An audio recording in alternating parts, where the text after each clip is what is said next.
शिवभारत अध्याय 23.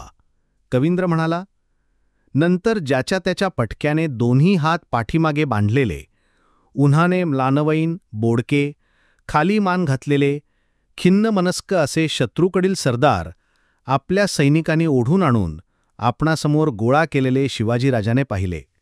मग शत्रूच्या सैन्यामधून आणलेली सोन्याची व चांदीची नाणी, पेट्यांमध्ये ठेवलेल्या रत्नांच्या अनेक राशी, तसेच मोत्यांचे हार आणि सोन्याचे पुष्कळ ढीग त्याने कुबेराच्या वाड्यासारख्या आपल्या कोशागरात ठेवले.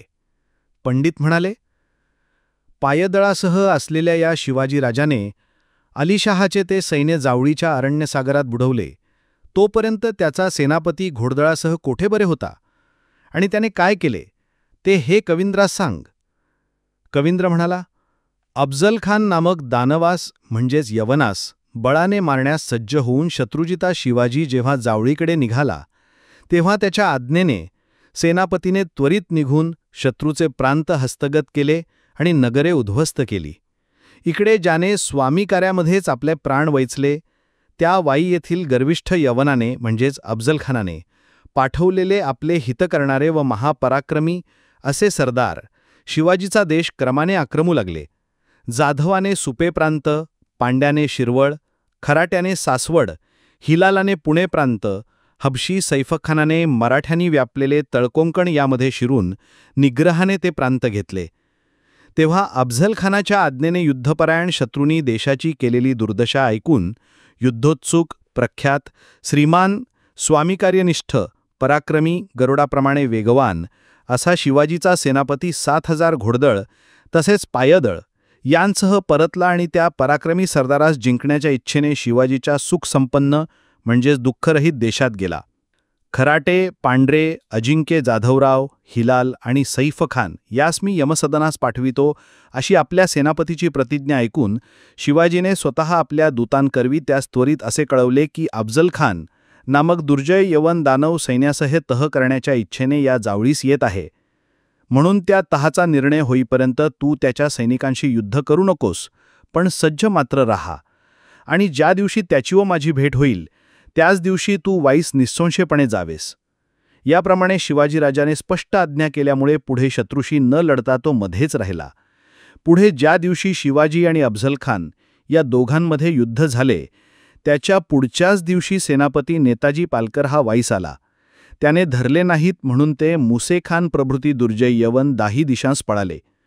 पंडित म्हणाले, ती खडी चढण, ती घसरगुंडी, ती वाट, ते महारण्य, तो शत्रू, तो घेर, ती भीषण रात्र, तो पूर्ण पराभव, ती कापाकापी, ती घाबरगुंडी आणि ती असहाय्य स्थिती असे असता ते जावळीच्या समंतात प्रदेशातून कसे पळाले.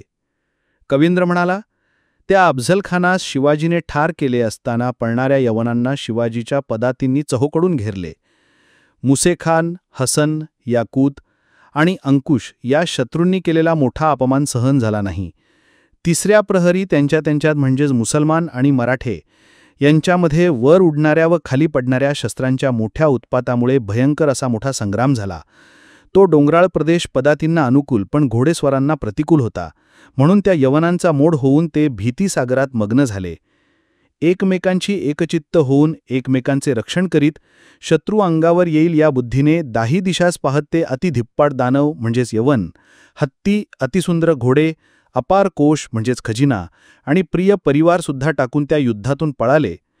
खिन्न झालेले, तामस बुद्धीचे, झाडांच्या मधून भटकणारे, अत्यंत घाबरलेले, शत्रूची दृष्टी चुकवणारे, कांट्यांनी सर्वांग विद्ध झालेले, रक्ताने भिजलेले, नष्टबल झालेले, दगडांवर ढुंगणानी गुडघे फुटलेले, मार्ग शोधण्यात गडलेले, अक्षुद्र पण क्षुद्र बनलेले अशा त्या यवनांनी घाबरलेला, दृष्टीविफल झालेला, 2-3च माणसे बरोबर असलेला आणि त्वरेने पळत सुटलेला चंद्ररावाचा भाऊ प्रतापराव समोर पाहिला.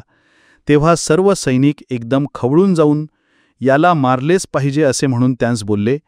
पूर्वी चुगलखोर म्हणून वारंवार येऊन नेहमी खोटे बोलून व आपले कपट छपवून त्या महासेनापती अफझलखानास आणून आमच्यासह त्याची प्रलयाग्नीच्या मुखात एकदम आहुती दिलीस. याप्रमाणे बोलून मारण्यासाठी शस्त्रे उगारलेल्या व क्रुद्ध अशा त्या सैनिकांस त्या प्रतापरावाने हात जोडून पुन्हा पुन्हा प्रणाम केला. नंतर तेथे त्याला काकुळीच्या स्वरात बोलताना पाहून मुसेखानाने आपला स्वर हलका करून त्यास अगदी करुणेपूर्वक म्हटले. मुसेखान म्हणाला, हे गहन व दुर्गम अरण्य तू पूर्वी पाहिलेलेच आहेस. म्हणून पुढे होऊन, म्हणजेच आमचा मार्गदर्शक होऊन, कोणत्या तरी मार्गाने आम्हास बाहेर घेऊन चल. वाई प्रांतास गेल्यावर आम्ही तुझ प्राणदात्यावर एकनिष्ठ मित्राप्रमाणे प्रेमाने उपकार करू. मुसेखानाच्या तोंडून निघालेले हे शब्द ऐकून तसे करतो असे वचन देऊन अत्यंत निश्चित होताच तो प्रतापराव कोणासही माहीत नसलेल्या व पूर्वी पाहिलेल्या वाट्याने त्यास शिवाजीच्या प्रांतातून त्वरित बाहेर घेऊन गेला. तशा प्रकारे धाकट्या भावाला टाकून आल्याने लज्जित झालेला अफजलखानाचा पुत्र बापाने पूर्वी वाईस ठेवलेले हत्ती, घोडे, सामग्री, जनाना, खजिना आणि काही योद्धे घेऊन दुःखित अंतःकरणाने तेथून त्वरित निघून गेला. वेगाने पडून चाललेल्यांना पाठलाग करून सुद्धा जेव्हा त्यांची गाठ पडली नाही, तेव्हा सेनापती नेताजी पालकर हा पुन्हा वाईस आला. बलाढ्य व प्रतापी शिवाजीही आपला द्वेष करणारा व अत्यंत दुष्टबुद्धी अल्ली आदिलशहापासून बळाने देश झटपट हस्तगत करण्यास उद्युक्त होऊन प्रस्थान दुंदुभीच्या निनादाने दिशा दुमधुमून बरोबर पुष्कळ सैन्य घेऊन वाईस प्राप्त झाला. तेव्हा आपल्या प्रभावाने कृष्णतढी निष्कंटक झालेली व ब्राह्मण आनंदित झालेले पाहून त्याला आनंद झाला. मग आपल्या त्या सेनापतीला पुढे पाठवून त्या पराक्रमी शिवाजीने दुसरा देश आक्रमण करण्यास आरंभ केला. पुढे शत्रू सैन्याने रक्षित असलेले चंदनवंदन या दोन्ही किल्ल्यांना त्याच्या सैन्यांनी वेढा दिला. साक्षात लक्ष्मीपती असा तो राजा केवळ नावाने शत्रूला पळवून लावून लक्ष्मीचा आगर असे शेषवाले नावाचे नगर तेथे प्राप्त झाले. नंतर अफझलखानाच्या नाशामुळे धैर्य गळालेले निराधार झालेले नायक नावाचे दोघेही राजे जाधवरावासह भोसल्यांच्या सैन्याने पुणे प्रांतातून पिटाळून लावल्यामुळे त्यांनी खेलकर्णाचा क्रीतपुत्र जो प्रसिद्ध हिलाल त्याला पुढे करून म्हणजेच त्याच्याद्वारे अभयदान मिळवून थोर मनाचे व अत्यंत कल्याणकारी म्हणजे दयाळू शिवाजीस शरण येऊन त्याचा आश्रय घेतला.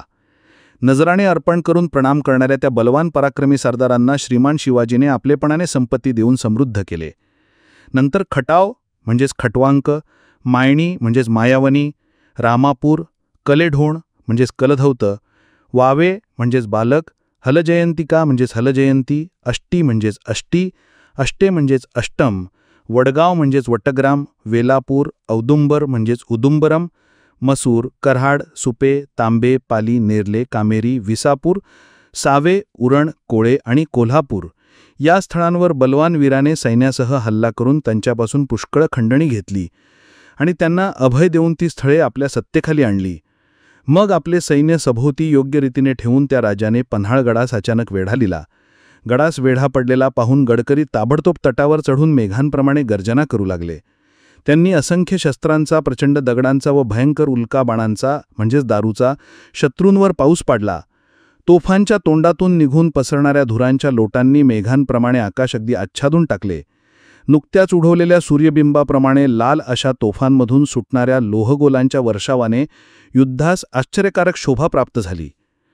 विजेप्रमाणे अतिशय कडाडणारे शिवाजीच्या सैनिकांनी वर फेकलेले उल्काबाण तेथे इतके पडले की शत्रूंना त्यांची कल्पनाही करवेनाशी. नंतर शस्त्रे फिरवणाऱ्या त्या समस्त शत्रूंकडून अडवले जात असतानाही शिवाजीचे योद्धे त्या गडावर जोराने चढले. चहूकडून उड्या मारून हल्ला करणारे व गरुडाप्रमाणे वेगवान असा शिवसैनिकांच्या घातक म्हणजेच भयंकर तरवारी व तीक्ष्ण बाणांनी शत्रूंचे प्राण घेतले. शिवसैनिकांनी सोडलेल्या बाणांच्या योगे मरणाऱ्या गडकऱ्यांनी जणू काही ऋणकयाप्रमाणे भोगलेले धनकोस परत दिले. शत्रूंना असह्य असलेल्या या सह्याद्रीच्या स्वामी शिवाजीने त्यांच्यापासून बळाने तत्काळ घेतलेल्या त्या विंध्याचल तुल्य पन्हाळगडावर आरूढ होऊन तो पाहिला. आपल्या सैनिकांसह पन्हाळगडावर गर्वाने येऊन तेथे सैन्य ठेवून शिवाजीने ती सबंध रात्र दिवसाप्रमाणे घालवून तट, वाडे, विहिरी, सुंदर बागा, अपार तलाव यांच्या योगे वृद्धिंगत असलेली ती गडाची अप्रतिम शोभा वारंवार पाहिलेली असूनही पुन्हा पाहिली.